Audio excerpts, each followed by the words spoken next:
watch this video, see if it's any Perfect good. childhood does not exist. No one grew up playing strictly good games. We all played that one game that makes you question your entire existence. Or maybe you genuinely love and appreciate that game and the memories you made. What do we know? Today's story is about taking a trip down memory lane while taking a look at some of the obscure childhood games we grew up with. As kids, it's normal to play garbage games geared towards children. A good majority of strange and weird games are based off of TV shows and movies, which makes it easy for parents to purchase since they already know that their child has an interest in said show or movie. And they're generally cheap. When you're a tiny, worthless human, Is he calling Epic Mickey shitty? Obsession with those weird games because your gaming taste buds haven't developed yet. When we were younger, we couldn't distinguish a good game from a bad game. We grew up obsessively playing Donkey Kong Country on the Game Boy Color. But then if you give us Blue's Clues Blues Alphabet Book, we would have just as much fun. Good old Blue's Clues, our first obscure game we're going to be talking about in this story. Sadly, we sold our childhood copy at a garage sale way back when, so we recently picked this one up on eBay. But before we talk about our recent playthrough with this game, here's a little backstory of how we originally got Blue's Clues Alphabet Book.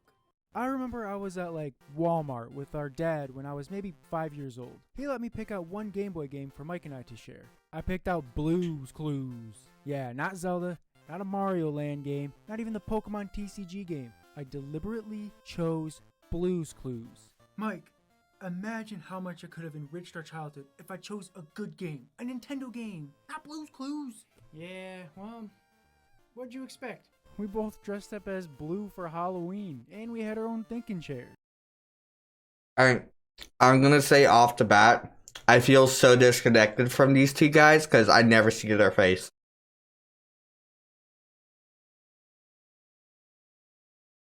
That's just my opinion, though. There's no sense in dwelling in the past. It was meant to be. I mean, come on. We looked up to Steve. Let's play Blue's Clues. Alright, let's replay this mistake of a game and see if it was worth it. The story goes like this. Blue shows our role model, Steve, her alphabet book. But oh no, all the pages are missing. Well, looks like there's only one way to solve this mystery. Play some good old-fashioned Blue's Clues. Okay, can we just put this mystery to rest? I mean, we all see it. It's obvious who did it. Baby Bear is the killer. Just look at that smug bastard. She's obviously hiding something. She's got guilty written all over her face. She's the one who murdered the alphabet. And for what? Got something to say, Baby Bear? Huh? Spit it out. What did the alphabet ever do to you? Man, you gotta love a good murder mystery. You either jump into mini games of your choice, or select which page of letters you want to find and skidoo around the house to play 3 of the 6 mini games. After each mini game, you discover and jot it down in our handy dandy notebook. Eventually, you'll find 3 clues, which reveal where the lost alphabet page is, and voila!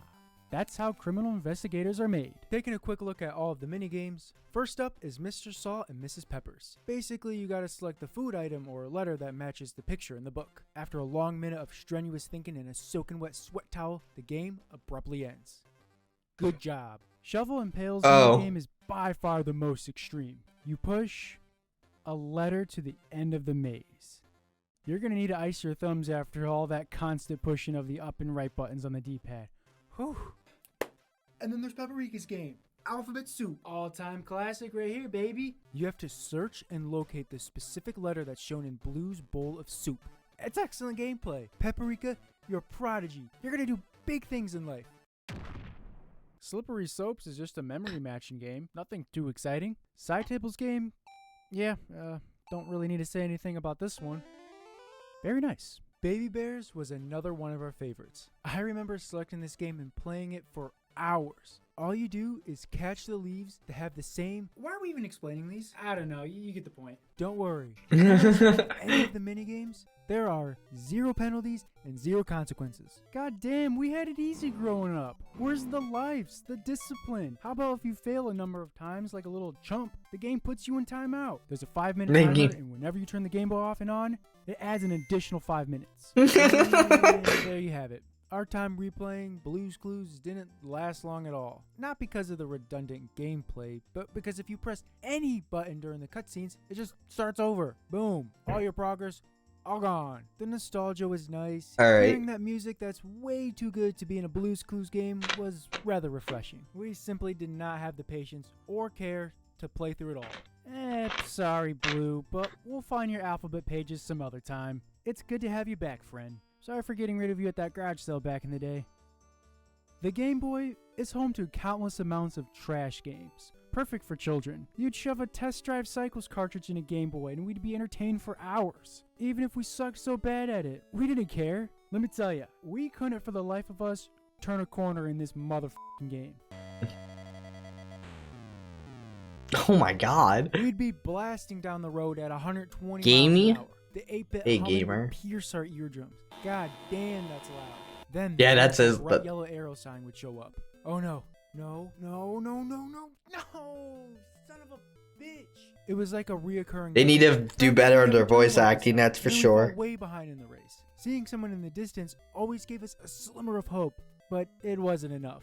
In order to win a tournament, you must get first place in all 3 races. We've never beaten the first cup. Pretty sure my mom got this game on clearance. Also, it's missing the label. On so clearance? It looks unique and special on our shelf.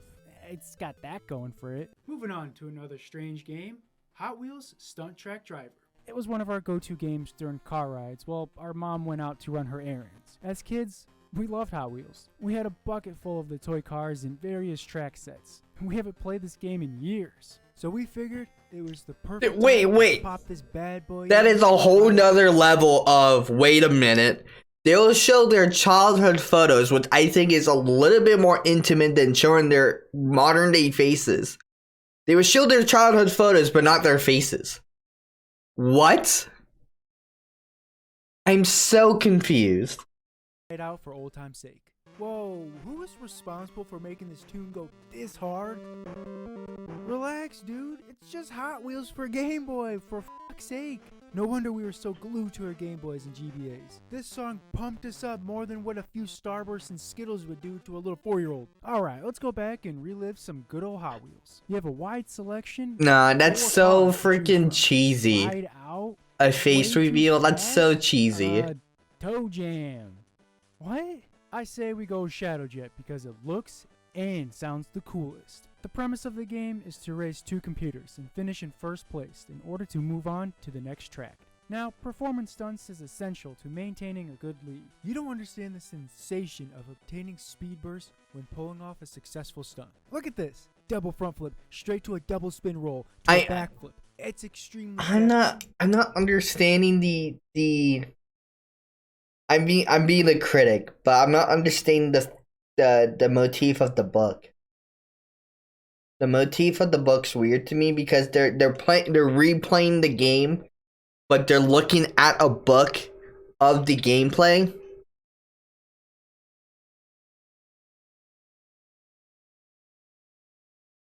I don't. Does anyone understand that? Like they're replaying the game on a Game Boy Color, but they're looking at the gameplay in a book.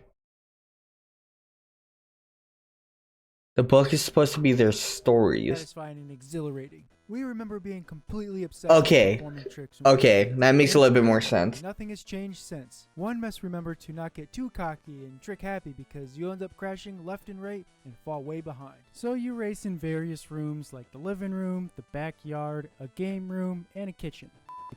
The kitchen ended so many of our runs during our childhood. Yet, it's not even comparable to the 6th track, the barn. Now, we're not sure if we ever beat this level, considering we don't remember any other tracks in this game. We're gonna go ahead and chalk this one up as a game we have yet to beat. It's time to take on our childhood nightmare and beat this right here, right now. So yeah, they are playing. Oh, The barn damn. is a torture room. No, like, it actually is a torture room. We have this theory that you play as a spoiled kid who constantly gets new Hot Wheel toys and tracks. However, his parents only buy him toys in order to distract him, so that they have more time to themselves. For what? Well, to torture their victims inside their barn. Ever wonder why there are so many snowmen in their backyard? The What answer's do you- simple. It's their kill count. A normal family would never make that many snowmen. The kid is only supposed to play with his Hot Wheels in his bedroom, but one day his parents were out looking for the next victims. The kid grew bored of playing in his room, so he started setting up tracks all around the house, where he accidentally stumbled upon the barn. his parents come home and find him inside, the only place he was forbidden to ever enter. Worried that their son will rat on them, they decide to finally play with him for the first time. A race to the death. The CPUs are controlled by your mom and dad. What the fuck? Yeah, after like 30 attempts, we defeated our parents. Clearly, we haven't beaten this game because we unlocked a new car, and all 6 tracks are now playable in single-player mode. Wow, a childhood accomplishment. Or is it? If you turn the game off and on, the unlockable He said, is excuse gone. me? So, we may never know if we truly beat this game. My parents, The other game we what? struggled with was SpongeBob SquarePants Revenge of the Flying Dutchman Game Boy Advance. Not a phase that we are particularly proud of. Instead of putting hard working hours into the other games we got for Christmas, like Yoshi's Story or Super Mario World for the Game Boy Advance, we decided to waste our weekends with SpongeBob. We had this weird obsession of wanting to beat this game really bad. But guess what? We sucked at it. So one day, while They sound too Gary similar. the snail gets loose and takes off. Damn, boy, Gary got them wheels. Gary leads SpongeBob to a treasure chest. Curiously, SpongeBob opens it up, which releases the Flying Dutchman from his prison. SpongeBob mistakes him for a genie, so the Flying Dutchman tricks him by saying he'll grant us one wish, under one condition, that is. After we retrieve his 10 lost treasures scattered across Bikini Bottom. Bullshit. This game is like every TV show about a group of investigators looking for lost treasure or urban legends. No treasure exists in Bikini Bottom. We wasted a small part of our youth navigating levels like they were one giant corn maze, endured countless jellyfish stings, lost dozens and dozens of pairs of underwear. I would play while comfortably sitting at our little Tykes art desk, while Matt sat on the floor behind me making paper guys. We take turns playing after making little progress or losing all of our lives. Dumping L'Oreal Kids shampoo directly into your eye sockets was more enjoyable than running around jellyfish. Oh my god. Rock bottom will actually make you hit rock bottom. Yeah, one attempt. Next thing you know, you've hit an early life crisis. You never saw the Makes board you game stop. episode, there is This game would treasure. have been far more It's entertaining if we Weast. understood the It is password Weast. system. How do we not understand this as kids? It tells you the password in plain sight after you beat a level. Maybe we just had too much shampoo in our eyes. Instead, we had to start over the entire game every time we played. Who knows? Perhaps these are the moments that made playing It's the SpongeBob Alaskan and bullworm. SpongeBob, The Revenge of the Flying Dutchman got tuna canned, where it was then shelved in the backlog aisle. Sadly, we beat it in 2020 in one sitting, like how it was meant to be beaten. Well, for us at least. And finally, the last game we're going to be talking about comes at the very end of our childhood days. Club Penguin Elite Penguin. Club Force Penguin. Nintendo DS. Man, the Club Penguin days are some of the fondest memories we have. We look forward to playing the moment we came home from school days. The outside world missed us during the summertime, and Christmas breaks were spent plastered on our computer chair as we waddled around with our friends from all over the world, designed the baddest igloo on the block, worked overtime at the pizza parlor, and cheated on our Club Penguin girlfriend. Come on, everyone's guilty for doing that. We got this game for Christmas in the 6th grade, along with Pokemon Rangers Shadows of Almia. Fat Carmen 69, baby! Our OG Penguin back in the day. Sadly, Club Penguin banned our name. That's right, we were one of these guys. Anyway, back to Club Penguin on the DS. You join the EPF, the Elite Penguin Force, a super secret corporation where you take part in missions. Wait, you had to Access pay all for kinds Club of Penguin? gadgets, train puffles, play mini games. I don't remember that either. Finest clothes from the freshest clothing line, aka living the dream. Now, we could go on about this game and break down the obscurity of it, but this game isn't weird. It's awesome.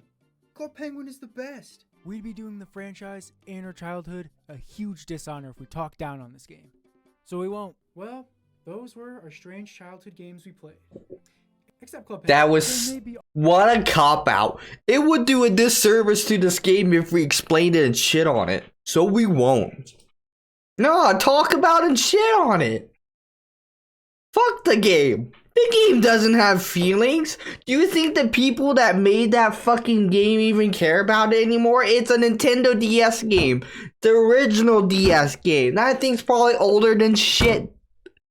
Talk shit about the game. Fuck. awful and tedious games, but nonetheless, those times are special to us. When reminiscing about our childhood, what we often talk about are the days of roaming the castle in Super Mario 64, searching for secrets, or the early summer mornings of being absorbed into the world of Pokemon.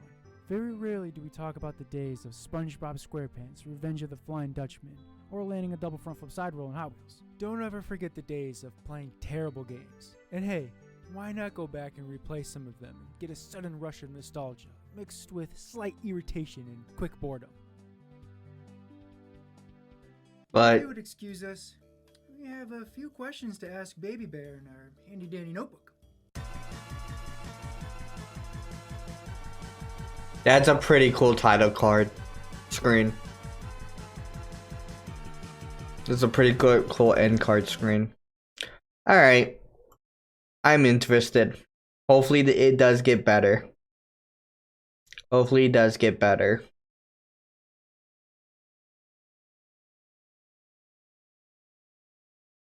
Oh, hopefully it does get better. Our game room and the horrors that lie within. The story starts from the bottom of the staircase. A ceaseless, contorted cord intertwines up the wooden handrail. Its bright blue colors allure, but its appearance is alarming. There's no. Can I get these guys to edit my fucking what the fuck marine videos? Hello? What lies behind this door?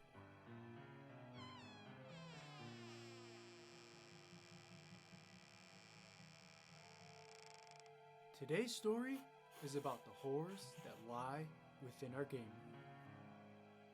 They did some color correction here, I can tell.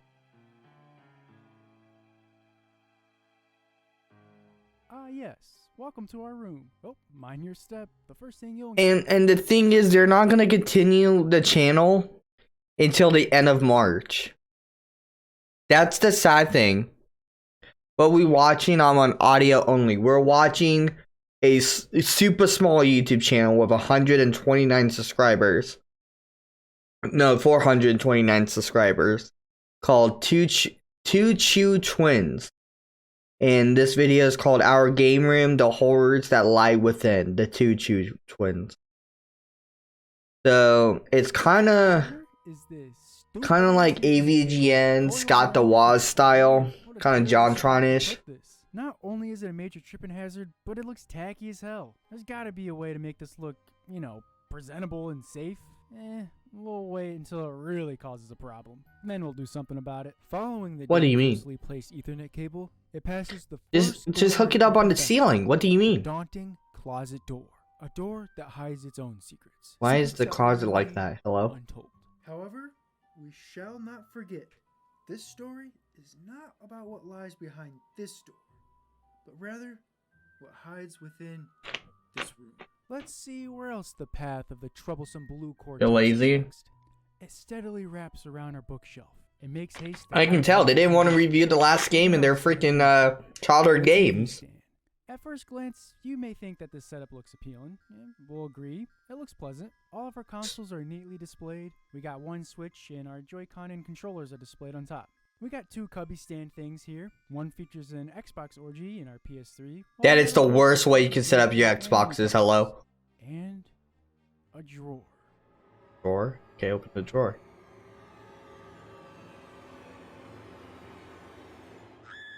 Oh my god. The horror. Oh my god. Chargers, HDMI and Game Boy link cables bound. Why is it all in one place? Random accessories and multi-taps, controller shells that look like a cicada's shedded exoskeleton. It's too much. We'd end up sitting here all day attempting to untangle this disaster. We'd forget to eat lunch. Next thing you know, we lose energy. We'd be too weak to untie the cords. We'd lose it. We'd go back insane. We go back to insane. The two of us would go against each other. Wouldn't it be a good idea to order a pizza? Get some energy in us to sort all this out? What was supposed to be a easy access to a few necessities and cords quickly transformed into a box of unorganized chaos. No. Do not tell me for a single shot they put the cords into plastic baggies and took them out. That's so extra. Why did they're so, oh my god. That is hilarious. We stop this organizing crap then do what we do best. Procrastinating and putting things off. Yeah, f it. Hey, let's complain about more drawers. Be careful not to be tricked by the beauty of our TV stand, because it conceals its own ghastly secrets from within. Okay, that's a little bit worse. No! How could we be so careless, so unorganized? A conglomeration of controllers, tightly packed together, barely able. Oh my god. Chat, their voice acting needs it. Like, how long have been. There's no way these guys haven't been doing this too long. But their voice acting's not. Like, their voiceover isn't that good. I'm still enjoying the video. It's just like their voice acting, like they've been doing it about a year. Okay, give them time. They'll nail it. Give them time. This was 3 months ago. Don't make me say it. What are you about to say? Like, don't roast. I'm not roasting, or I'm being critical, and that's me being an asshole. Because like mine's not that good either, I don't believe. I don't think mine's that good. I think mine's pretty mid. Like I'm no JonTron or AVGN with my voiceovers. But like I feel like there's a lot of disconnecting here. Able to close. Come on, and the handle constantly snaps off. It's a pain in the ass. Quick, we must close the drawers. We've seen too much. But hold on, there's more. There's more? To expose the secrets. No, don't go back there. Don't go back there. I already know what's about to happen. Yeah, that was supposed to be a jump scare. Yeah, pretty bad. This is everyone's worst nightmare. Okay, that was authentic. I like that. It sucks a big ol' sack. Something needs to be done, like labeling what chords are what. But you should know same that here. That'll never get done because we're f***ing lazy. It's always a game like from Mario Party. You gotta tug on a chord and see if the console moves. Nope. No. Let's try this one. There you There go. you go, found it.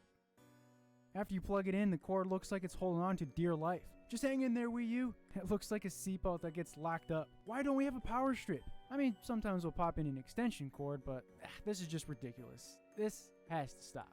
Mysterious and hazardous blue Ethernet cable, please do us the honor and take us far. You know what this reminds me of? The Atari 5200 episode of AVGN. When he's taking all that time to set up the fucking Atari and he just couldn't get it working. Like this is what that's the vibe I'm getting. I'm really liking it. Past the drawer of disgrace, travel up the wall and into our PC tower where the cord slumbers. The computer desk. Okay. Work area / gaming area. Our PC station went through a few moves throughout the years. At first, it used to be on the other side with just one desk. After a while, the desk migrated to the other side of the room in the center. But no. They should not feel bad about their gaming setup because mine looks terrible compared to this. They should not feel bad about their gaming setup. This looks fire. This looks like absolute fire. I would kill to have this. Recently, we shoved it into this corner into an L shape to create more space. We used to spend a lot of time playing video games at the desk area. I'd play my Switch on one monitor while Mike played on the other. Sometimes we'd have anime or something playing in the middle. That's the pro setup. That is oh my god. Barely ever play any video games over here these days. That's right, we have a gaming PC, but it's extremely rare for us to play games on it for some weird ass reason. Same dude. PC strictly for work purposes these days. But man, does our setup look pathetic with one monitor not working anymore. It's dead. Might as well bury it, because one day it'll come back to life and haunt us since we abandoned it when we stopped playing video games on it. Our PC tower will die on us too one of these days. It almost bit the dust on us several times. And that's entirely our fault. Yeah, it gets dusty and the top fan doesn't spin properly when we turn it on, and it makes a loud motor noise. And we gotta open it up and dust the shit out of it. It's just too much work to take care of. Apparently, cleaning our desk is too much work too. Well, no, like, I admit, I dust my stuff up not too often either. It's not terrible. Junk and knickknacks. At least theirs not on the floor like mine. You don't want yours on the floor. I had no choice but put mine on the floor. What a surprise! Matt's lunch plate from yesterday lingers. Whoa, wait, hold on, no. That's your plate. I could have sworn I brought mine downstairs. No, buddy. That's yours. I clearly remember bringing mine down. Plus, mine had a peanut butter glop on it, and I don't see no peanut butter glop. Huh. Well then, whose coffee mug is that? This side of the desk typically gets invaded by nonsense, mainly because we don't really know what to do with all the space. It used to be occupied by our second TV. We moved it because there was just too much clutter going on. It moved next door on top of one of the 3 mini shelves in our room. Since we're twins, having 2 gaming setups is essential. Let's play a little game. Which gaming setup is better? Gaming setup number 1. You're familiar with it, aren't you? A dark wooden stand topped with a gray marble surface. A 40-inch Panasonic TV rests above from 2009. From 2009. Oh my god. This TV gets to sit in the comfort of a 3-cushion couch. My, what royalty. What is it? This couch is so this is what's so disassociating about it. Not in a bad way, but like in a way for the viewer to have to realize these guys haven't made it yet. And like their videos are so good, it's as if they have. So like when they're saying like they have all this old stuff that they still have, and that's what they have to work with, that's crazy to me because like that's wild. That's absolutely wild. Frankenstein sleeps on.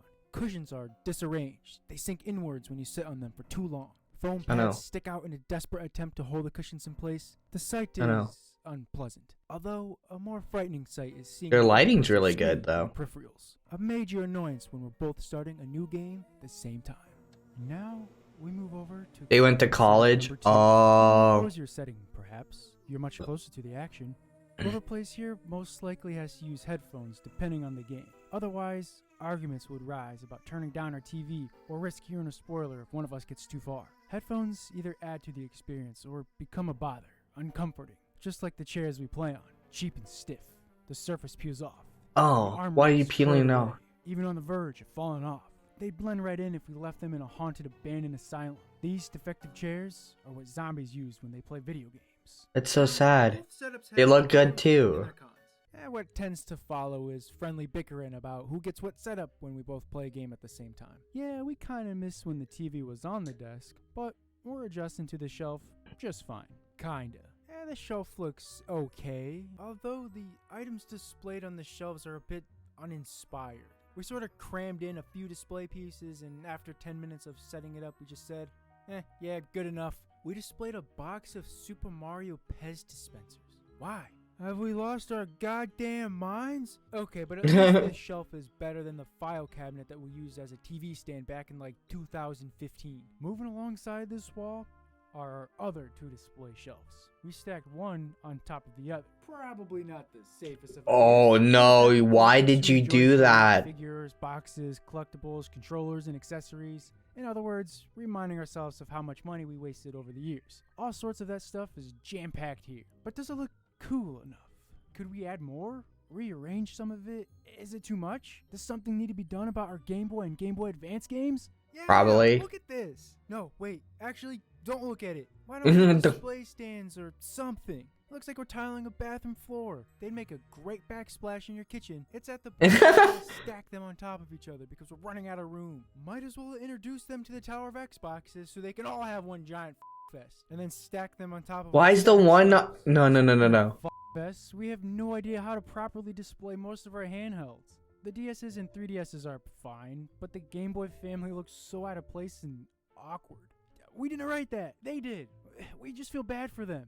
Like our library of Wii U games. In this corner, we have our 2 video game shelves. Our collection isn't the greatest. We don't have shelves that cover the entire walls that's chock full of games. But we're proud of ours for the most part. I mean, it's certainly not mind-blowing. We ordered our games based on the Damn. timeline of Nintendo consoles. I really Nintendo feel like Switch a is at the pleb. top and is in first place by a large margin in terms of total games. We have over 100 as they stretch across its neighboring shelf. Underneath is the Wii U, and yeah, not a lot of games, unfortunately. Next is the Wii with a decent amount of games. Then the GameCube, which could use a little more work.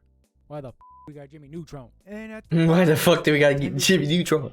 Be honest, does this look stupid? You could slap on some custom labels to easily identify your games, but I don't know, we sort of like the authenticity of the original cartridges. Sliding over to the right, we have the Super Nintendo. They're all just mashed in there. You got Anyways, Castlevania? we're running out of space for these two and it kind of freaks us out. Jumping up a couple rows, we have our slim collection of PlayStation games. PS1 games, PS2 games, PS3 games, and we can't forget to give some love to our lone PSP game. You must be so lonely. Hopefully our forlorn Sega Genesis game will keep you company. Ah, there you go. I already have something in common. This is great. The hell y'all looking at? Now, it seems to us that a majority of collectors alphabeticalize their games. Much more accessible and organized. Not us. It may No. appear that we just throw Same our here. games in here randomly, causing a huge mess. But no, we have a system. We line up our games in the order of when we got them. Is that dumb?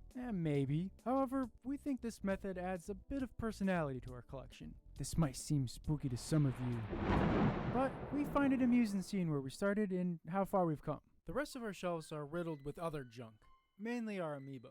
This one is themed after retro classics. Above it showcases all of our Pokemon amiibo and a couple of figures and plushies. Our Star Fox amiibo and collectibles distract you from the fact that a Wii U shelf looks empty. The top half of this shelf is themed after The Legend of Zelda, while this half is occupied by the Super Mario series. And they were kind enough to share their space with Donkey Kong. How sweet. Well, we're almost done with this haunted game room tour. Only one corner left. But before we get to that corner, let's take a look at this wall. Starting with our beloved LED light strips that are plastered all over our walls. We even have a light strip on the goddamn floor. We despise ceiling fan lighting. It feels like a Instagram filter from 2012. We rely on LED strip lights 99.9% of the time. And we're fascinating and trying out all kinds of cool color combos and effects. We're obsessed with LED lights. There's even one in our bathroom. You might have also noticed these consuming our entire slanted ceiling. Soundproof panels. It may be a little too much. These things piss us off from time to time. We slapped a few command strips on the back of them, and then, after a good while, the stickiness wears away. Some dangle and some even fall off. They kind of remind us of those possessed flying tiles from the Legend of Zelda games. Posters from all different... I can't believe you were able to afford those. Those are expensive. There's no way those are like legit ones, right? Except, looking at them, Holy there's shit. some questioning. They're like 60 bucks a Cringe? fucking tile. Alright, I think we complained a little too much. But let's complain about one more thing. Moving on to the final corner. The mini fridge corner. You can't have a game room without a mini fridge filled with convenient snacks and I have the drinks. same mini fridge. What happened to us? Our fridge What? used to be full of goodies. We'd stock up on energy drinks, flavored tea, pop, Is that beer, Rolling Rock? alcohol, snacks, and even freeze pops. At least the front looks kinda cool, right? There's some gaming collectibles and shot glasses that we picked up from a road trip back in 2019. The two of us are That's big pretty good. sports fans. We thought this was an appropriate area to incorporate our love for sports. If we had a bigger space, They're Browns They're Browns fans. 80% video game They're themed, Browns fans. 20% sports themed. This is like The Browns 5% sports and they're Cavalier at fans. best. It's also home to the The Brown they're Browns and Cavaliers fans. The Browns and Cavalier fans. Chat.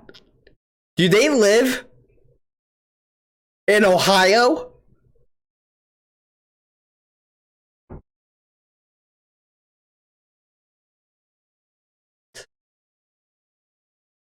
I thought I was the only one. Cleveland. Yeah. They live in Ohio. The Browns and Cavalier fans.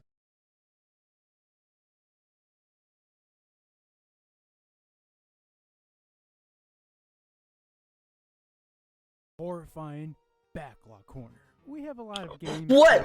No, what is that? What is that?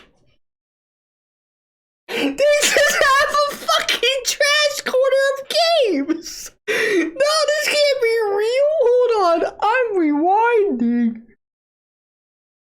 We picked up from a road trip back in 2019. The two of us are big sports fans. We thought this was an appropriate And to Cubs! incorporate our love for sports. If we had a bigger space, talking a big old man cave, it would be 80% video game themed and 20% sports themed. This is like 2.5% sports themed at best. It's also home to the dreaded, horrifying backlog corner. We have a lot of games, but not a lot of time. So where do the games go when we don't finish them? They're all in timeout, hiding, forgotten.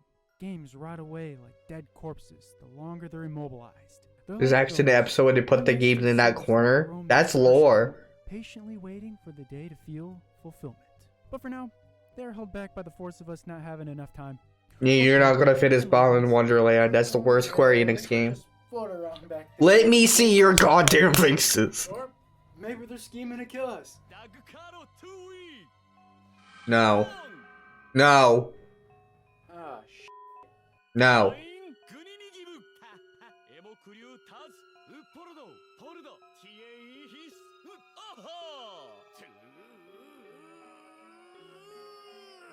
No, what's going on?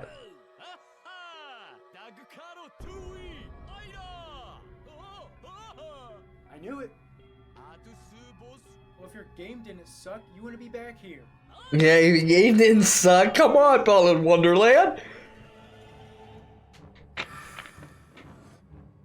Oh my god. We're getting full. We're going full, like, Mario 3 episode. We're going full Mario 3 episode.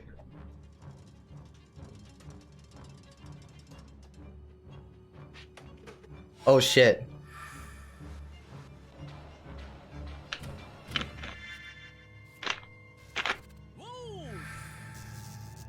No, not the Ethernet.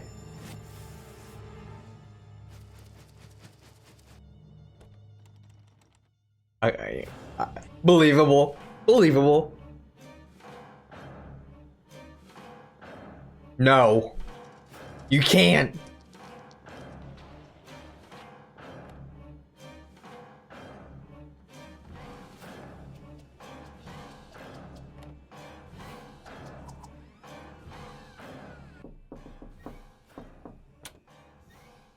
Not now. We're kind of being under attack. The door's locked. Just put it on the ground and we'll come back for it later. Wait. That's the pizza I ordered earlier. Why is it that? Tim? It's open. What? His name is Tim. Hey guys. Oh, come on. What the hell are you doing here? Where's the pizza delivery guy? Oh, right here. See, look. Pizza. Okay, guys, get this. So, I happened to answer the door a little bit ago, and it was some pizza delivery dude or something. And I decided, hey, you guys don't need this pizza that you guys ordered. So I tossed it out and said, I'll make you guys a fresh homemade pizza. Hey, here it is. Oh, come on, not again. Whoa, no. Guys, trust me. This time, it's better. You're gonna love it. Are you sure? Because what the hell is on that? It's meatloaf. It stinks, dude. No. Hear me out. Think about it like this. You two love video games, right? It's your number one passion. And it clearly shows because of how sick and awesome your game room looks. Now, the same could be said with me when I'm cooking pizza. Now, I know I'm new at it, but you two clearly put a lot of dedication and care into this hobby. Now, the same could be said with me when I'm cooking pizza. Now, I know I'm new at it, but like you guys in video games, I put a lot of care and love and passion in my cooking. Just because something doesn't look good doesn't necessarily mean that it isn't good. It's all about embracing what you love, no matter how it looks. Now, what do you guys say? Give her a bite. You know what, Tim? It's not that bad. It's awful. You don't put meatloaf on pizza. You just don't. You guys kidding me?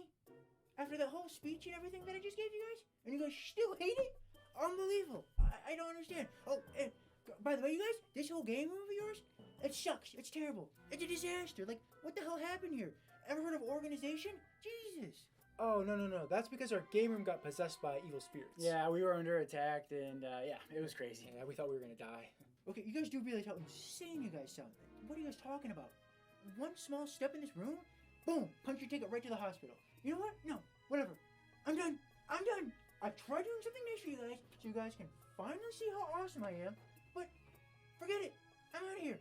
Toodles.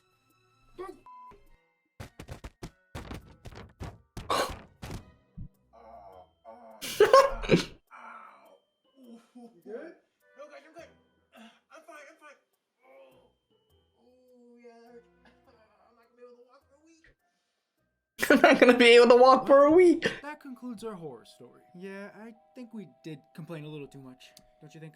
Yeah, I think we got a little carried away with our impression of our own game room. Sure, it has its problems, but that shouldn't dictate how we truly feel about this room. We've come a long way. From starting out in our basement, hell, even our college dorms, to where it's at now. At our parents' house. A game room doesn't need to be massive and packed with hundreds and hundreds of video games, consoles, and collectibles. If it doesn't have a 70-inch LED 4K ultra high definition TV to play video games on it, so be it. Or cords neatly arranged or untangled. Who cares? As long as you take one look. One good long look at your collection and simply appreciate the journey. That's what really matters. Just make sure that it's safe. Alright, so now that we finally got around to this, want to organize the drawers? No.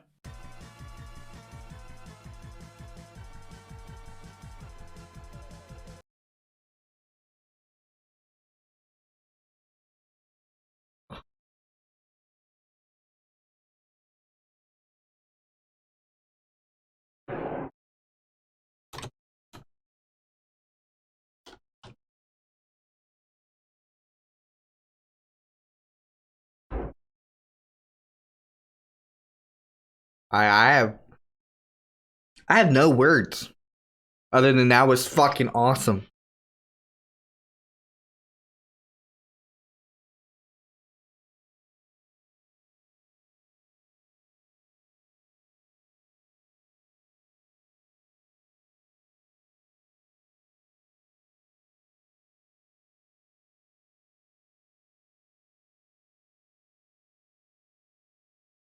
Hoarding video games?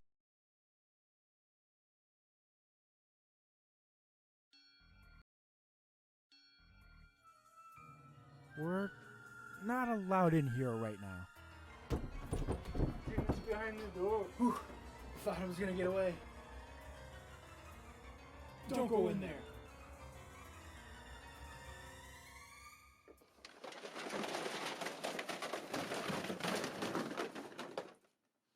We have to come clean, and we should also clean. Today's story is about exposing our darkest secret, our hoarding problem, or what we like to refer to it as the spread of the plague. Collecting video games is chaotic.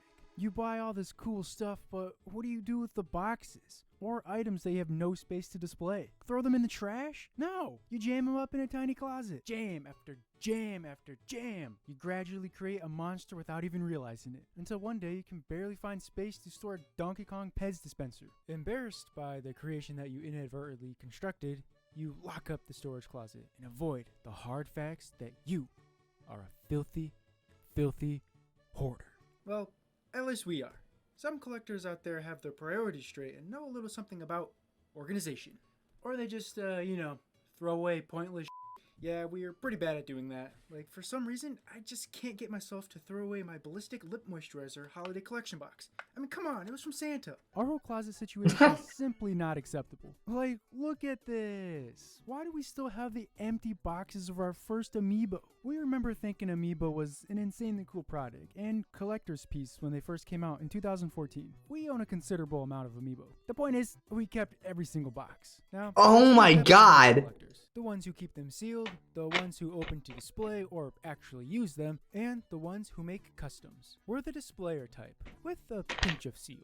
Every time we open one of these things, we slowly start on the corner, delicately running our fingers across the edge of the plastic, ensuring we don't peel the art. No matter what, the back must stay intact. The two of us would often say to each other that perhaps one day, these boxes could be worth something. Yeah, because Not when they're already opened. Smashed Diddy Kong Amiibo box with the back ripped off. or our Kirby one with scotch tape on it as we desperately try to keep the back attached like fools. What crazy person would want to buy such a stupid thing? Oh my god, we're gonna be rich! This is exactly why we are exposing the hideous monster that lurks inside our closet. We got scammed out of all of our money after we purchased a fake copy of Yoshi's Story International version. We needed to make our money back fast so that we could buy ourselves a cool video game before Christmas. The two of us can't get ourselves to let go of our actual games, but luckily there might be just a few hidden gems buried in this dump hole that's worth selling. Thus began the dreadful ascent up Hoarder Mountain. We took this opportunity to finally do a bit of organization and self-help as we realized how ridiculous we are for keeping so much junk.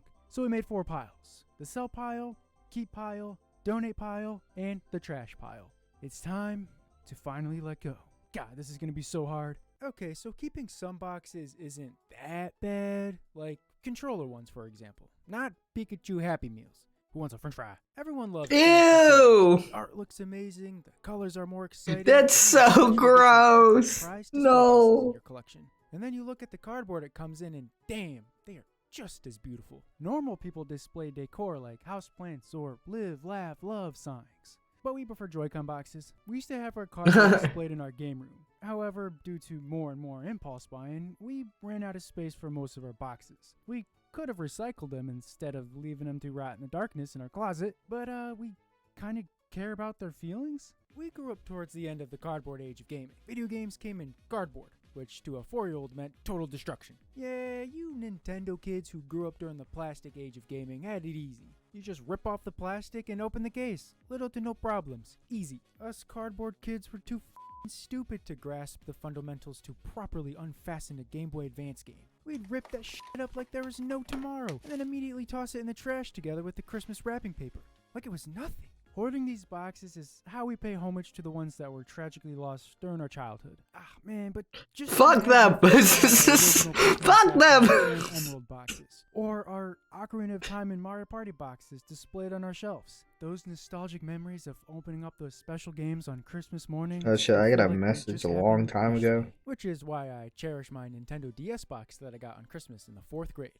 Even if it's smashed and has a yellow Sharpie drawn on the back, you can just tell the devil inside of me wanted to annihilate this box. Then you can also call us demons for keeping not only controller boxes, but console ones as well. Though we argue preserving console boxes isn't nearly as bad as holding on to controller ones. How can you look at us in the eyes and tell us to throw away our Wii U Wind Waker Special Edition box? That's honestly. All these console boxes have their own unique story attached to them. I will never forget that wild journey we underwent to get ourselves a Nintendo Switch on launch day. We're surprised we still have our original Wii box from 2008. You know, it really makes us wonder how different our lives would have been if we possessed the original boxes of our older consoles. Nah, I think we'd still be the exact same human beings we are today. Oh yeah, no doubt. We salute those who hoard boxes. It makes collecting and buying consoles more exciting when a seller provides its original box. Sure, it may be a tad bit more expensive, but it adds an extra layer of authenticity to your collection. Our PS3 arrived in a busted up, plain old cardboard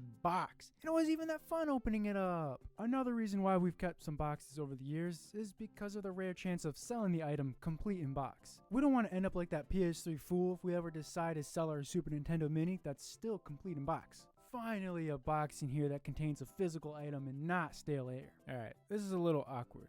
We already have a SNES Mini on box and displayed in our game room, so why the hell do we have another? What are we, scalpers? No, we're twins. We thought we were gonna No, we're twins. play them separately. That never happened. So it was stored away, but we think it deserves a nice loving home.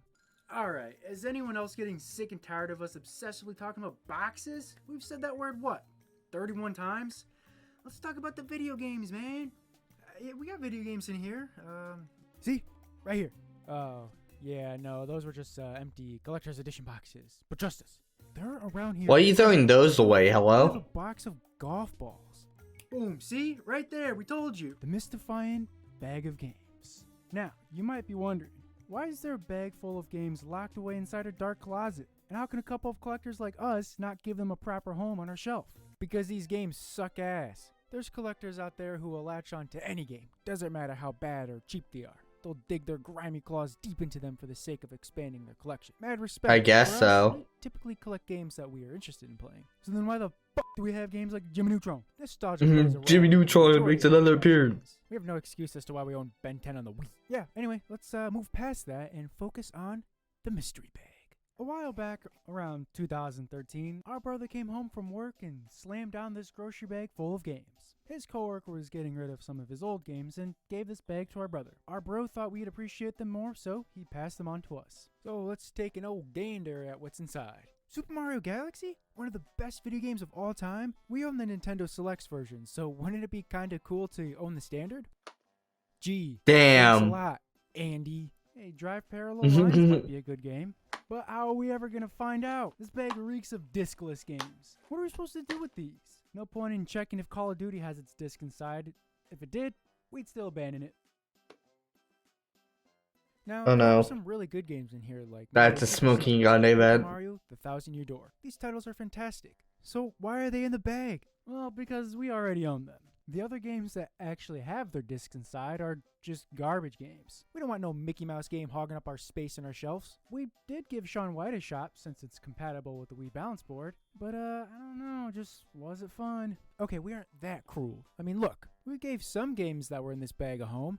We've only seen one Star Wars movie, so we're not actually sure why we kept these ones. And not 1080 snowboarding. What? Oh, yeah, because the disc couldn't read. Wonder why. Oh my god, Andrew! What'd you do to your games? How did these end up like this? Why do they look like they've been played more on a record player than the console? Well, to our surprise, they all worked, except for 1080. Although, let's try one more time before we throw it away for good.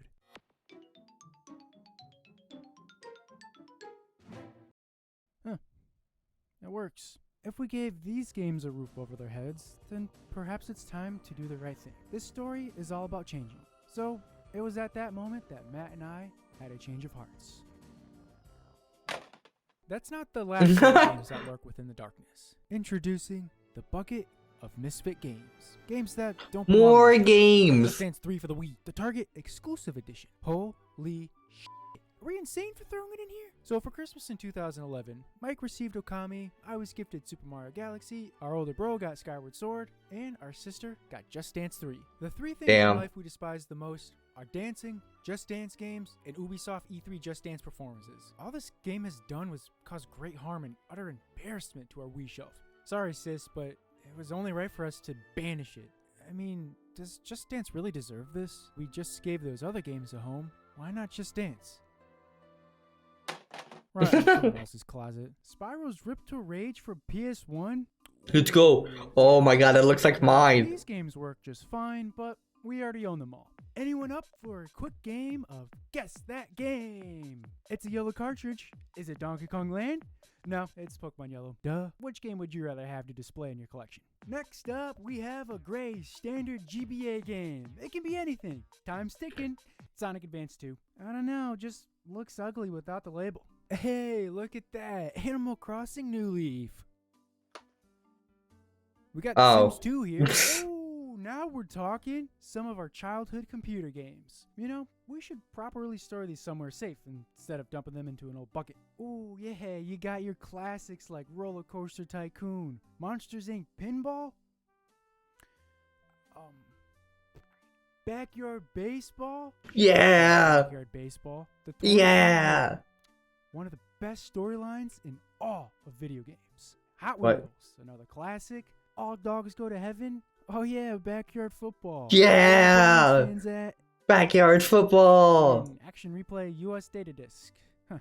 Never used this. Oh no. Plug your nose and take a quick peek at this crate full of junk.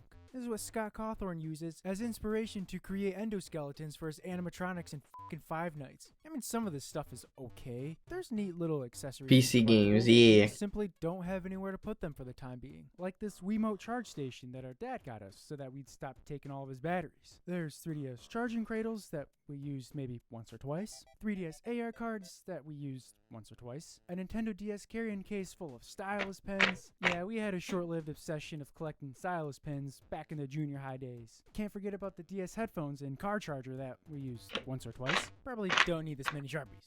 We also have some cases for DS games lodged in here. Some of these have prizes inside, like plastic Easter eggs. This one contains a micro SD card with who the hell knows what's on here. And this one has, oh my god, I wonder what it is. Teenage Mutant Ninja Turtles for Game Boy Advance Video. Now, why would we want this to be part of our Why only once or The twice? quality of these I don't know. digital video cartridges feels like you're being held hostage in the backseat of a car, driving on a rocky road, feeling car sick as hell while fighting off chloroform. It's gross. Get back in there. Ah, shit.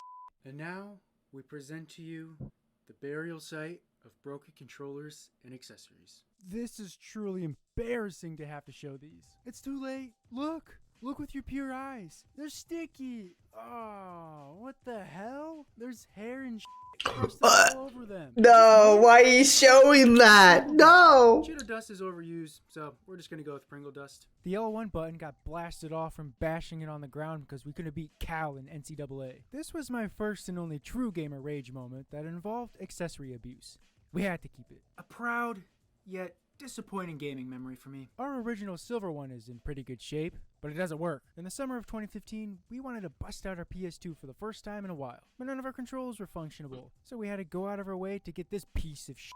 Yeah, our only working PS2 controller is a GameStop one. That's messed up, man. Speaking of GameStop, here's a chipped GameStop Xbox controller that's on life support. We attempted to perform surgery on our SNES controller, but failed miserably. Here's our Nintendo 64 memory card that glitched out on us in college. Yeah, that one was all our fault. But instead of throwing it away, we kept it? Okay, now why did we keep our Wiimote sensor bar that's been chewed up by a cat? Are we gonna say anything about why we have our sister's second generation iPod Shuffle? No. It goes without saying that we are extremely sentimental. A little too sentimental. This is a receipt for a Captain Falcon amiibo. Good lord, what is wrong with us? Hoarding cardboard is one thing, but holding on to pieces of paper like this list of games we got in 2014 that we stopped tracking 1 month into that year is a little too much. For some bizarre reason, we decided to Just throw it away. These lists were from around 2011 to 2015-ish. Admittedly, it's kind of interesting to see if we actually did get some of these games. Still waiting for the day to check off F1 Race of Champions for the Super Nintendo. We got a variety of consoles here. The Sega Genesis, DS, and everyone's favorite, iOS games. We've created so many lists throughout the years, but these are the only ones that survived. And it just blows our minds that we still don't own Bionicle Heroes. Like, what the fuck is that all about? Now, these are cool and all, but we gotta turn your attention to the granddaddy of our gaming wish list. This is one of our most important pieces of gaming history. We created this mega checklist back in 2012, when we first started to take collecting seriously. We remember writing down the games we wanted in this notebook during the mornings before we left for school. We'd watch reviews while eating our toaster strudels instead of doing some last-minute studying for exams. This research arc of ours really opened our eyes to exploring all different kinds of games. It's filled with numerous franchises, including Beyblade. We wrote down specific consoles too. We were so dedicated to wanting a massive collection, we went as far as listing consoles like the TurboGrafx 16 and the Commodore 64, and a few other old school ones. I think this was our catalog for all the video games we owned at one point. And towards the back, we have our famous game completions. This brings back so many great gaming memories from 2012 to 2013. The two of us, along with our older brother, would rate the games that we had just beat. We created a grading system to determine the score of each game. Spirit Tracks was a masterpiece, I guess. Yeah, some of these scores are pretty outrageous. But hey, we simply loved playing games and enjoyed practically everything we played. Like These Metroid scores. Other M. Oh, don't worry. I'm prepared to settle that one in court. Maybe we'll dissect it since it was the You gave jump Metroid start the for other M a 10? video games. All right, let's check out some of our other notebooks. Another video game franchise. Hey, we do that kinda after a Let's Play. Yeah, we do. When we roleplayed Pokemon Adventures. We were like, how did you like the game? Here's a look at my I bad did it. case. It was a waste of time. That is quite the accomplishment. This notebook is from AP History from senior year of high school. Who gives a shit about stupid ass school notes when we have video game notes? Why do you have school notes? Tips adds a unique perspective while gaming. Legend of Zelda games require a dead ass accurate memory bank, since there's no way you can track the locations of the heart pieces you collected.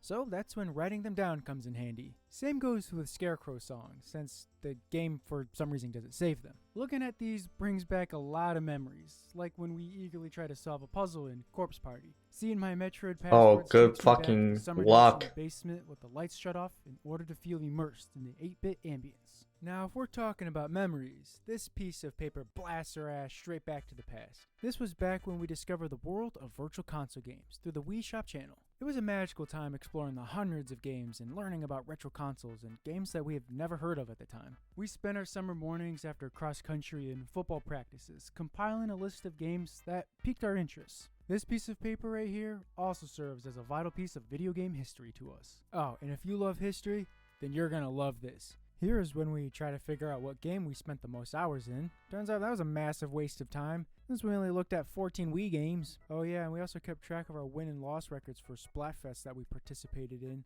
Like, who the cares? Yeah, we were notorious for wasting our time generating lists. Like these lists of games we wanted to play during a certain year or during the summer. Because 9 times out of 10, we managed to only beat like 2 games that we had written down. This one has the Simpsons arcade from a local pizza place. Thank God Beyblade's V-Force was checked off. Alright, so we're almost done sorting out the closet. Just a few more things to go through, like a stack of gaming magazines and posters that are rolled up and depressed because they aren't hung up. Sorry fellas, but we just ain't got the room for you. Wait a second. Ah, there you guys go. Over here we got some food. What? It's not weird that we hoard gaming-themed food. Hello? There are actually food rations in case of a zombie apocalypse? Here's a few VHS tapes laying around. Parent Trap? Second Blaze? What are on these tapes? Is this a homemade documentation of someone's drug trips? There's only one way to find out.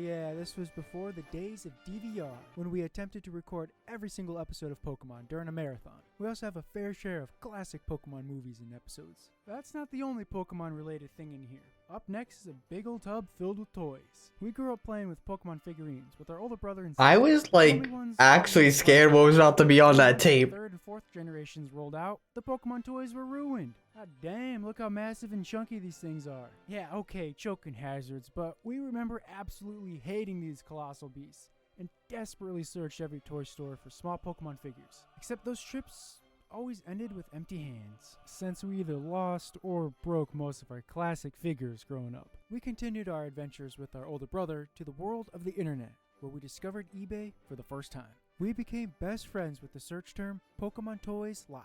Unfortunately, that friendship didn't last long because we always failed to convince our mom to buy one.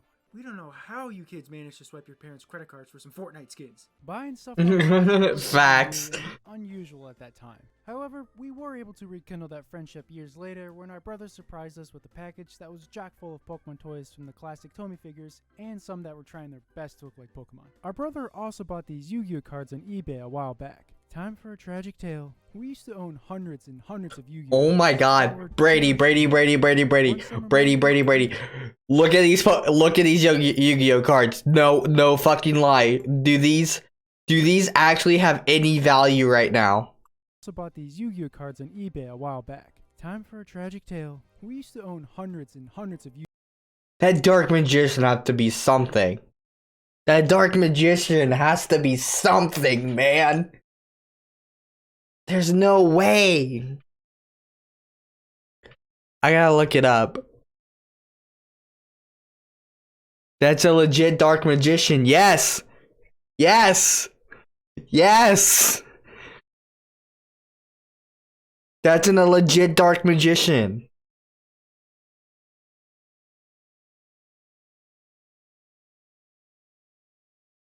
Yu-Gi-Oh cards that were cherished and loved. Until one summer morning, we randomly decided that we were done liking Yu-Gi-Oh! And regretfully gave our entire collection to our neighborhood friends. They were more obsessed with Yu-Gi-Oh! Than we were, meaning they already owned probably 96% of the cards we gave them. We will never make that mistake again with our beloved Pokemon cards. This next shoebox isn't a burial site, but a treasure chest.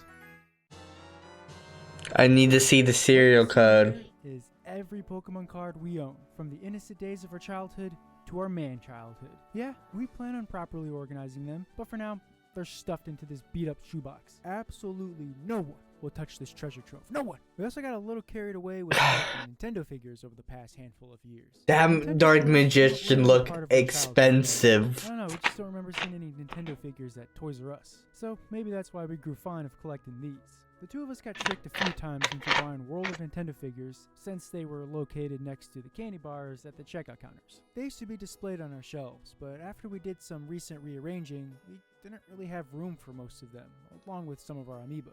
Instead of being crammed away in this closet, there are kids out there who would love to play with these toys. So we decided to part way with some of them. Nostalgia is important to us, so we hope that these toys create great memories for other kids in need. Except the pencils. Yeah, these are pretty cool. Well, our lives were looking good, and our closet was finally able to breathe again after the first time in a long time. All that was left was to go through one more bucket. Come on, why do we have so many boxes of golf balls in here? And that's when we noticed something unusual. Has this door always been here? It's been so long since we've seen the ground and walls in this closet. But we can't remember there ever being a door in here. Right?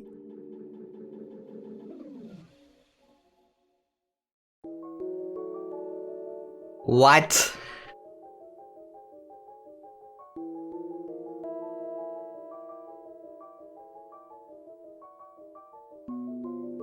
What?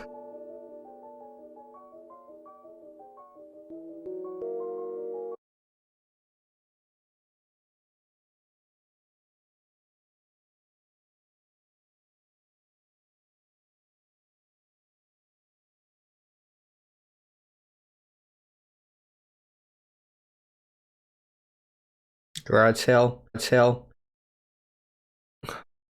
If this were starter deck Yu-Gi-Oh! Magician's Door, those are $50 to $500. Bro.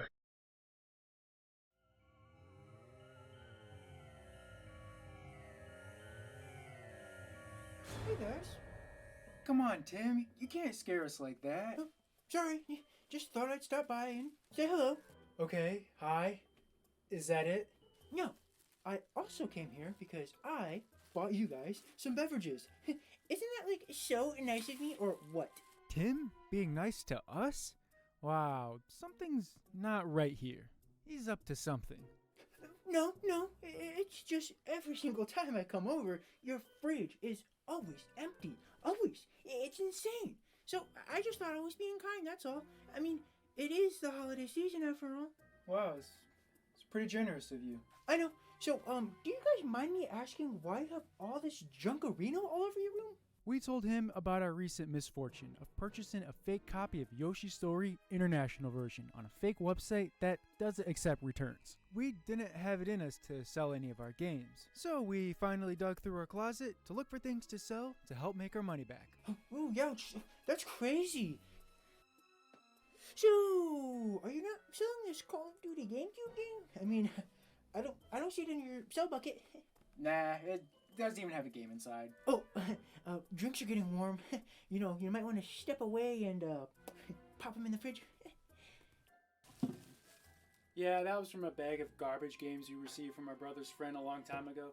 You can just toss that in the trash bucket. Whoa, you guys are joking, right? This does have a game inside. Oh my god, guys, this is not even Call of Duty.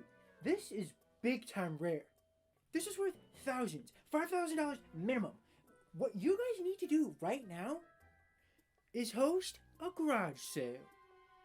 Today's story is about our disorderly garage sale that we held and our experiences with them in the past. Yard sales and garage sales can be What is going on? You can run into some of the most insane finds for crazy deals. An entire tub of N64 games, $50.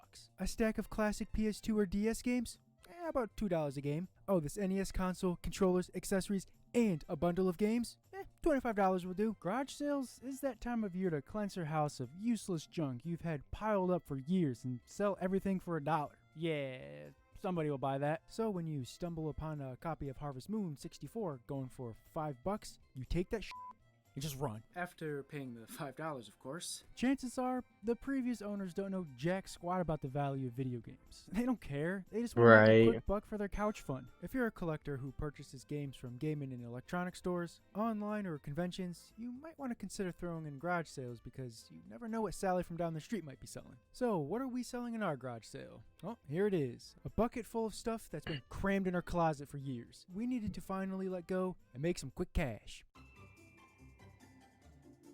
Okay, so I didn't put video games in the ads because, trust me, that's the meta these days. Video game collectors usually tend to hit up garage sales that don't advertise for video games because they tend to find some real hidden gems in there. Okay, so we got a little game right here. Okay, so I'm thinking maybe do $3 a box and maybe do like a 4 for 4 when things are running slow. Video games over here. I already did the pricing, so don't worry about that. And then we got the knickknacks here. You guys will be stationed way over there. I'm gonna be stationed over here, far away from you guys. Because trust me, I'm gonna need my own personal space from when I'm trying to sell Billy's story. You know, I really get into it when I'm striking those sweet business deals, so I need all the legroom that I can get. Who is Tim? Our initial Who price plays as was Tim? on eBay, but Tim insisted that this was the best option. He wanted to manage and set everything up too, since he claims to be some business mastermind. Yeah, I guess Tim really wanted to be the one to sell that Billy story game. Oh, so you might be wondering why I dragged you two out here at 4 in the morning?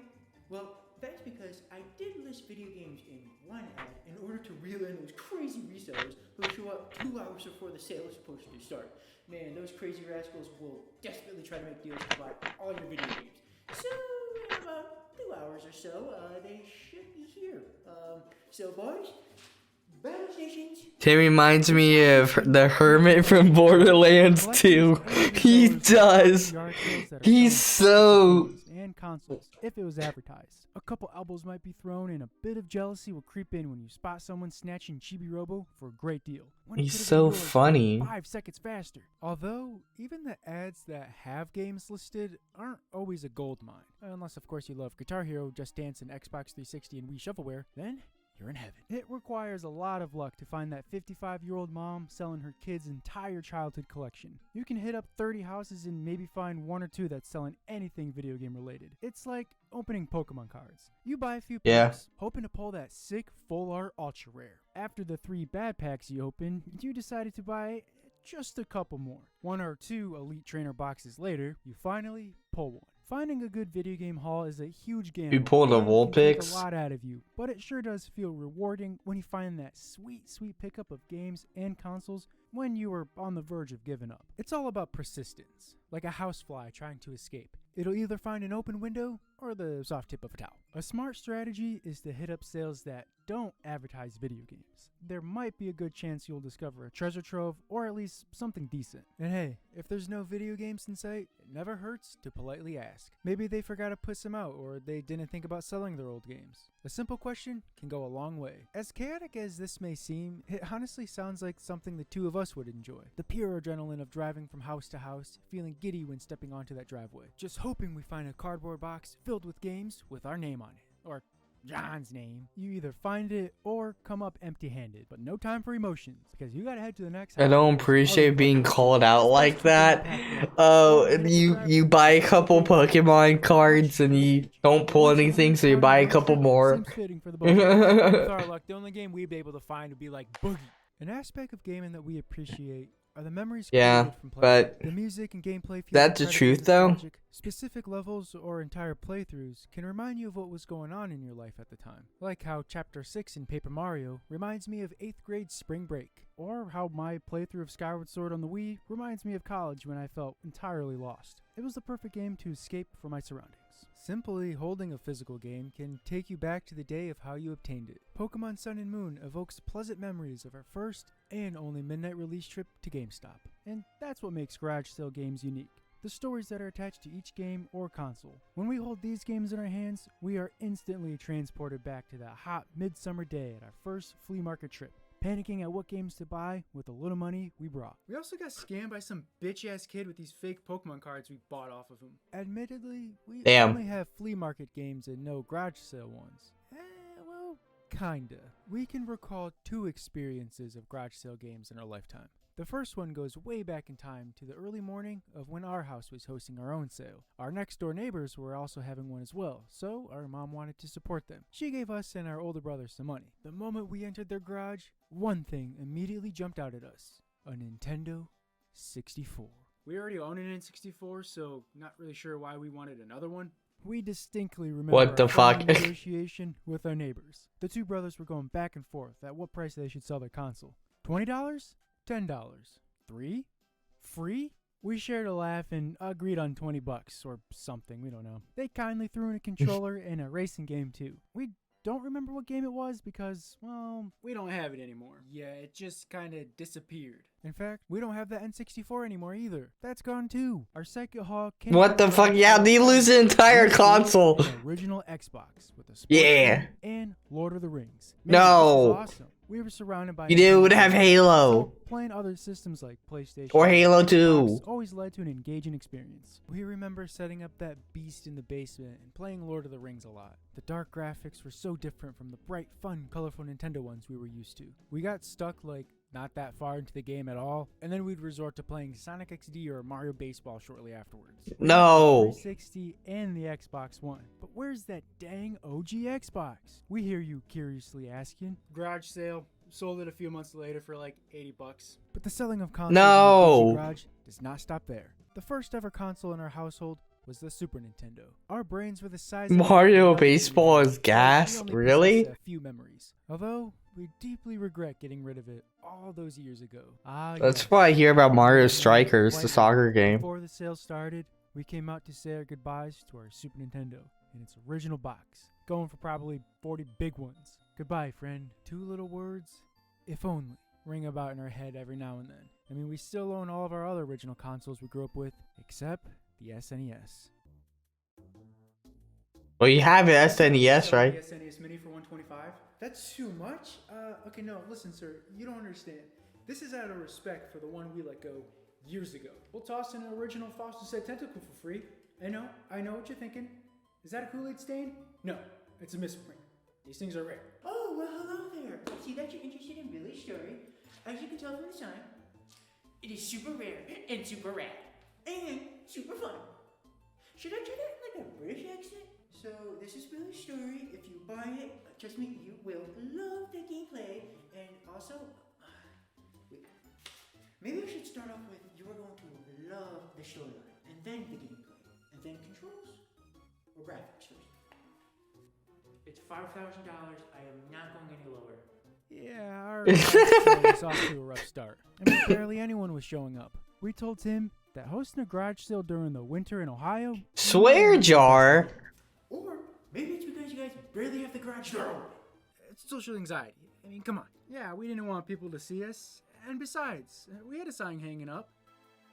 Crawl. We need to blast another yard sale sign on a telephone pole down the street somewhere. That way we can reel in some more customers. Then all your video games, poof, gone.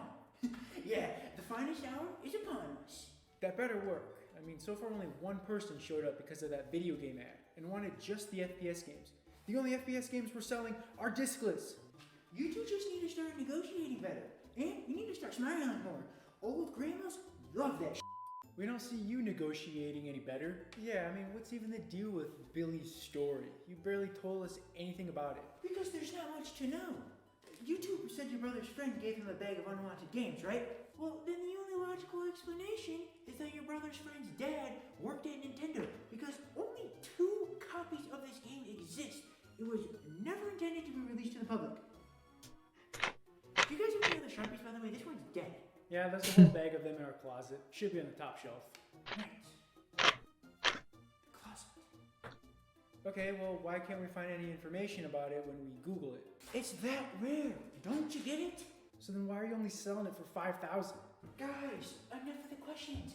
I know what I'm doing. Trust me. Yeah, but do you though? I mean, the price might be way too low for that game and way too high for these games. And no one will pay this much for these games. We know. This garage has seen its fair share of garage sales. What is this storyline? Every other year. What the fuck's going on? Occasions where Billy's we story. sell some of our belongings, like gaming-themed perler beads that no one cared about, and a Yu-Gi-Oh card that was stolen. One of these days, our paths will cross, and we'll have the duel of the century. Same deal goes for that little bitch-ass flea market kid. We did try to sell some of our duplicate games, but no one cared. We even attempted to get rid of the games within the mystery bag, and our locals gave them the cold shoulder too. Yeah, all of these were turned down. Wonder why? Is it because we overpriced the hell out of them, or because these games suck and no one wanted them? Can't believe no one wanted Madden 99. How could anyone turn on Madden 99?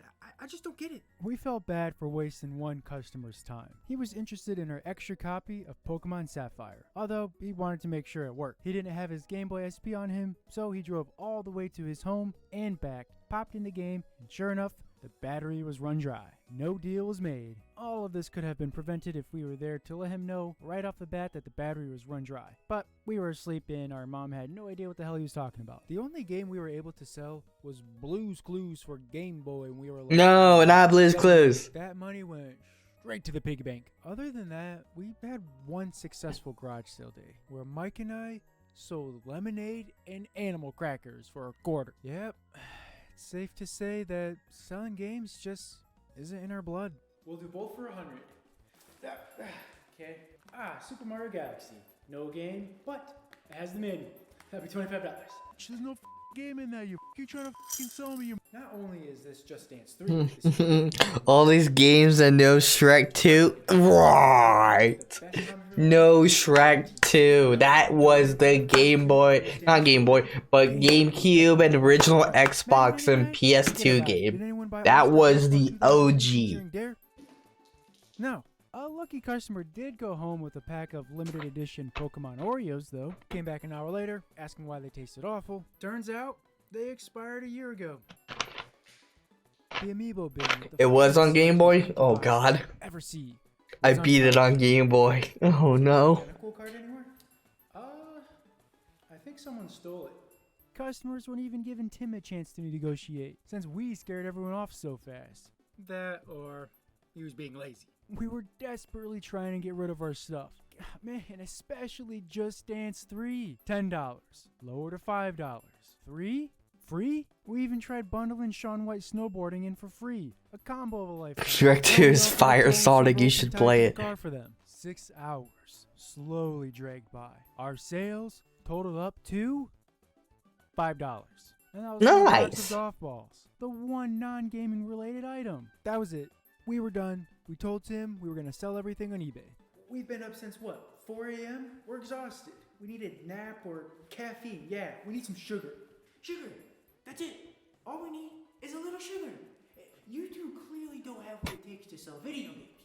But you two do have what it takes to sell a little lemonade. Boys, we're making a lemonade stand. What?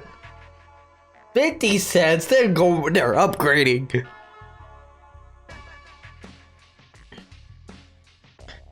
Ew, it has pulp.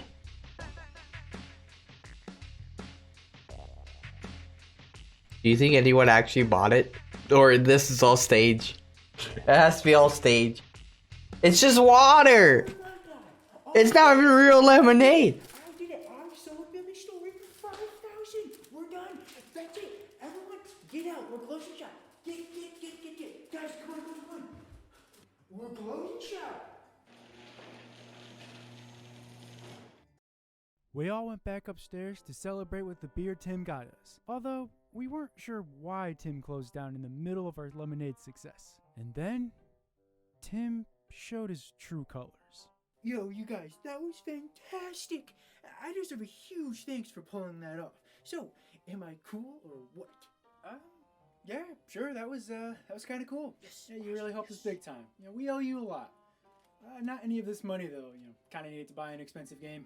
Speaking of games, when I went outside to put that sign up earlier, I ran into the mailman, and he was about to deliver you guys this package. So, here. Oh yeah, it's Cool Penguin Game Day that we bought on eBay.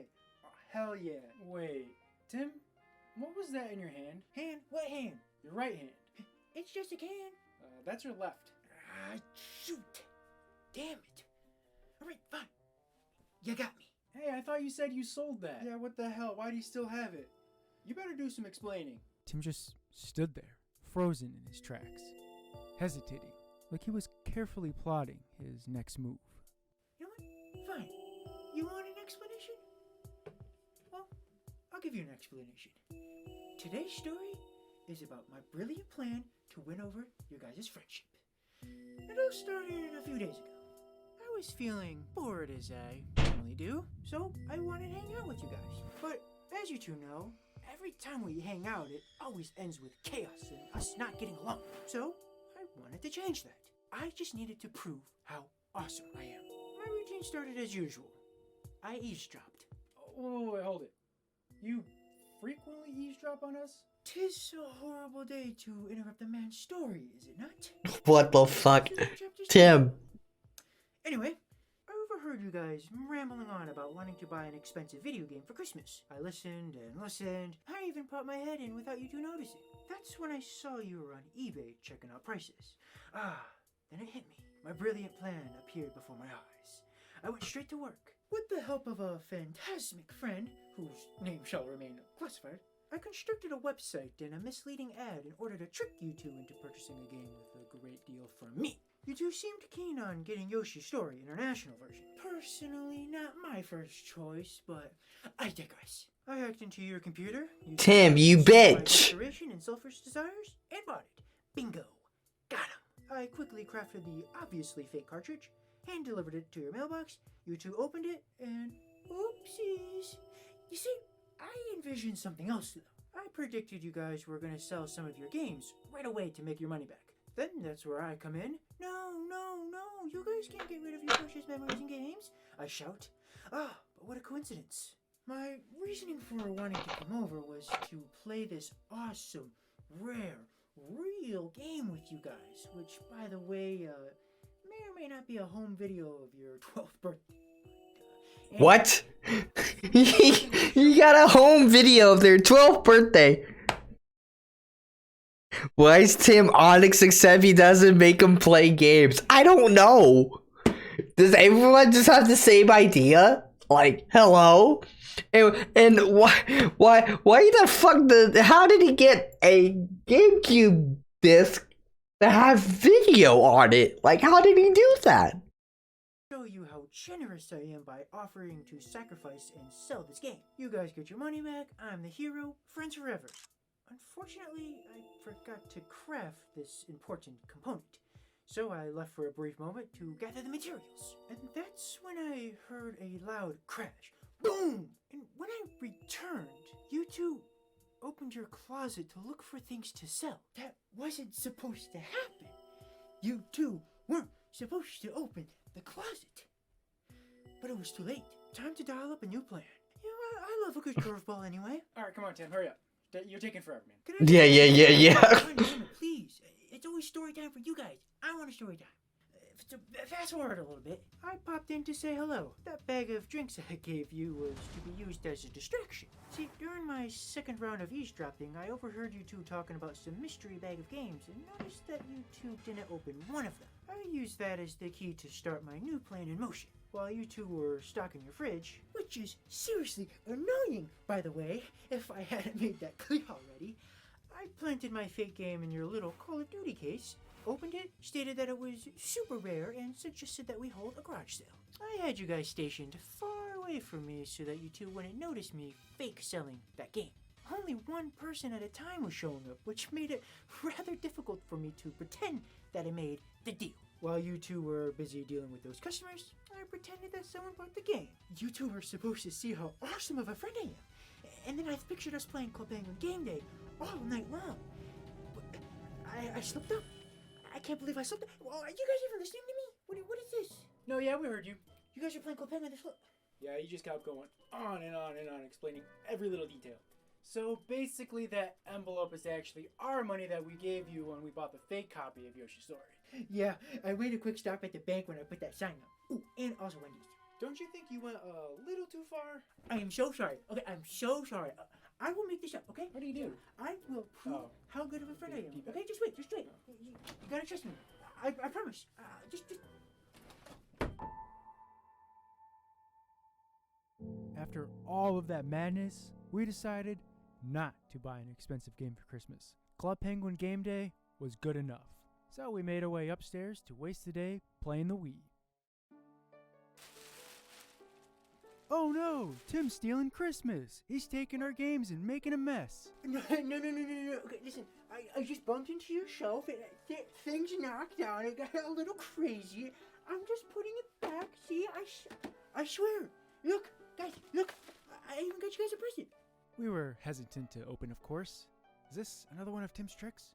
No, it was Kirby and the Forgotten Land. We've been trying to get our hands on Kirby after we ordered it online from a garbage subscription service earlier that year. Well, the truth is, I kind of had that game the entire time.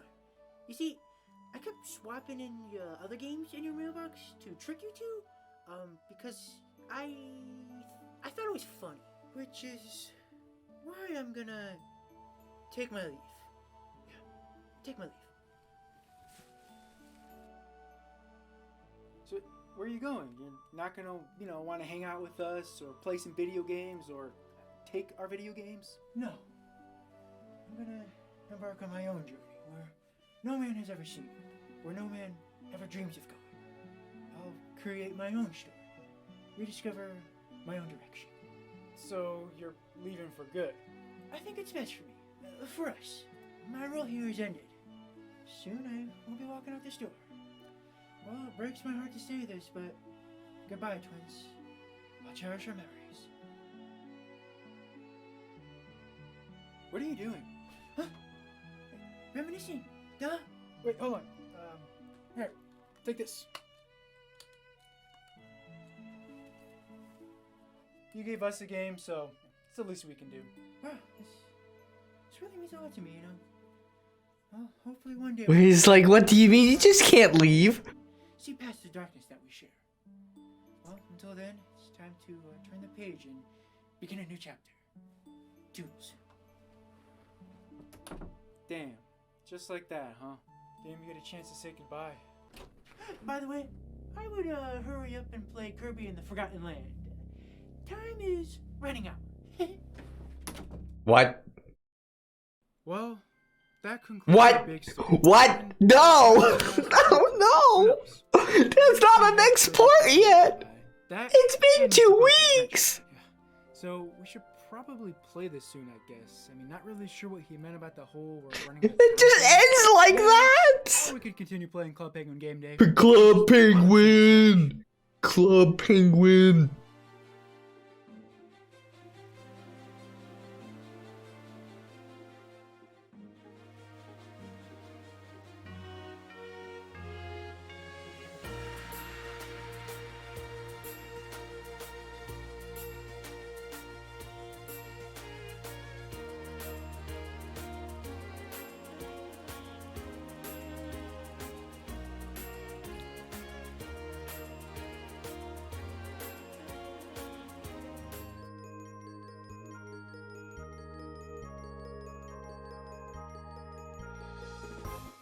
Wow.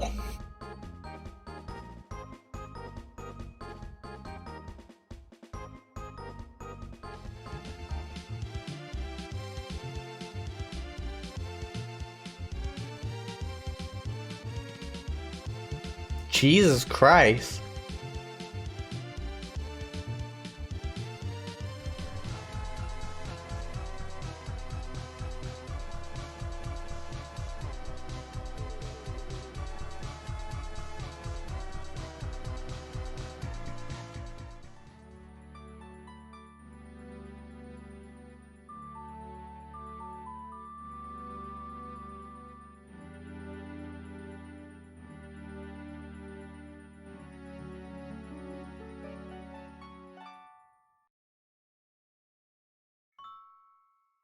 They took the book away. Wait, what does that mean?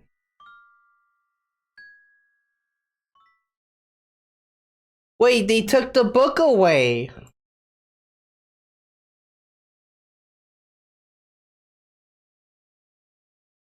Wait. That means something.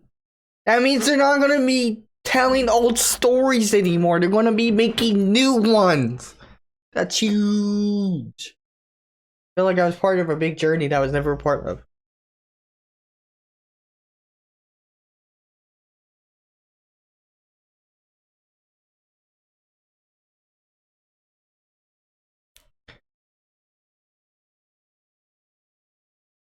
They put it up like every video? No, but at the end of the other videos, like we were in the book, and that's when the end cards would show up. We're on the book. They put the book away this time.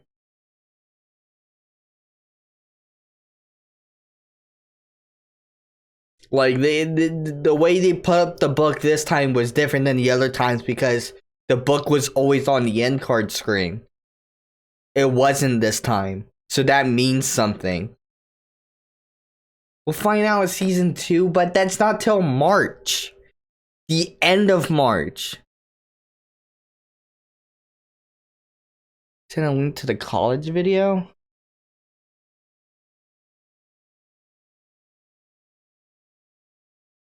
I think we should play a game now. We've been watching YouTube the entire stream.